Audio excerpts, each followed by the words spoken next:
జరగండి అన్నా అది ఒక నిమిషం నా కోడ్ చెప్తాను. స్కూల్ పైన ఏదైతే అప్పుడు ఒక కాలేజీ అంటే 11th and 12th పిల్లలకి కాస్త మెరిటోరియస్ స్టూడెంట్స్ని డెవలప్ చేస్తామని ఏదైతే రోజు మున్సిపల్ మేయర్గా ఉన్న అజీజ్ గారి ఆధ్వర్యంలో అంటే దానికై ఎక్స్పెండిచర్ అంతా నెల్లూరు మున్సిపల్ కార్పొరేషన్ చేసేటట్టుగా ఆ రోజు యాక్చువల్గా ఉన్న ప్రెసిడెంట్ దానికి యాక్చువల్గా అప్పుడు వివేకానంద రెడ్డి గారు ఐ థింక్ ప్రెసిడెంట్గా ఉన్నట్టున్నారు. అప్పుడు వాళ్ళని అడిగి యాక్చువల్గా ఆ స్కూల్ పైన బిల్డింగ్లోని ఖాళీగా ఉంటే అంతకుముందు అక్కడ లా కాలేజీ ఉండింది. ఆ బిల్డింగ్లో యాక్చువల్గా ఒక 300 మందికి రెసిడెన్షియల్ క్యాంపస్ పెట్టాం. ఇది చక్కగా మంచి చదివాలని నారాయణ గ్రూప్ నుంచి నెలకి 6 లక్షల రూపాయలు శాలరీస్ ఇచ్చాం. నెలకి 6 లక్షల రూపాయలు శాలరీస్ ఇచ్చి మేము సొంతగా ఆ పిల్లలకి ఐఐటి నీట్లో కోచింగ్ ఇప్పించాం. దాంట్లో దాదాపు ఒక 150 మంది పిల్లలు IIT, NIT, IIIT and bits Pilani అంతేకాని గవర్నమెంట్ ఇంజనీరింగ్ కాలేజీలో మెడికల్లో చేరారు. చాలా సంతోషం. ఒకసారి అయితే అజీజ్ గారు దాని మీద ఊరేగింపు కూడా చేశారు నెల్లూరులో ఆ పిల్లలందరినీ వెహికల్ ఇచ్చుకొని.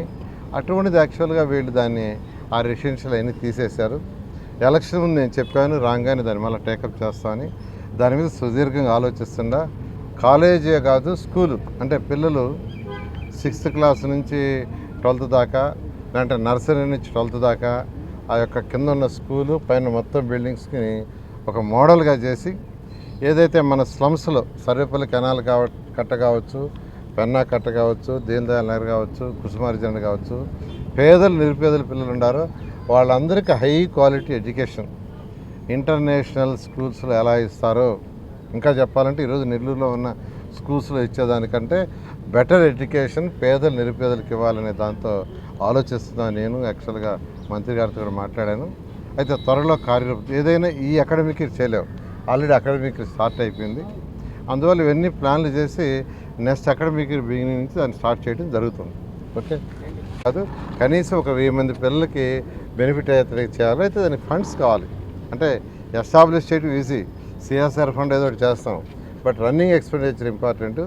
దానికి ఎలా అనేది బడ్జెట్స్ అనేది సీఎం గారితో మాట్లాడి కార్పొరేషన్తో మాట్లాడి ఖచ్చితంగా కనీసం ఒక 1000 మంది పిల్లలు అందులో కనీసం ఒక 300-400 హాస్టల్ మిగతా వాళ్ళు డే స్కాలర్ బెనిఫిట్ అయ్యేటట్టుగా హై క్వాలిటీ అది పేదలు నిరుపేదలకి ఇచ్చే విధంగా చేయడం జరుగుతుంది.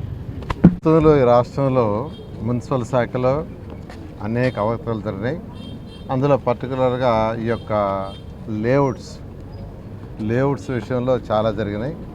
ఒక నెల్లూరే కాదు అనేక జిల్లాల్లో జరిగినాయి. ఈ అర్బన్ అథారిటీస్లో కావచ్చు, మున్సిపాలిటీలో కావచ్చు, పర్టికులర్గా లేఅవుట్స్.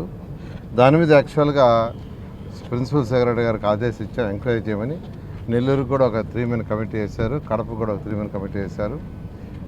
ఈ విధంగా యాక్చువల్గా వీటన్నిటి మీద కూడా రిపోర్ట్ వచ్చిన తర్వాత దాని మీద ఏం యాక్షన్ తీసుకోవటం ఎలా అనేది ఎలా తీసుకునేది లీగల్గా తీసుకుని ముందుకు పోవడం జరుగుతుంది. Okay, thank you.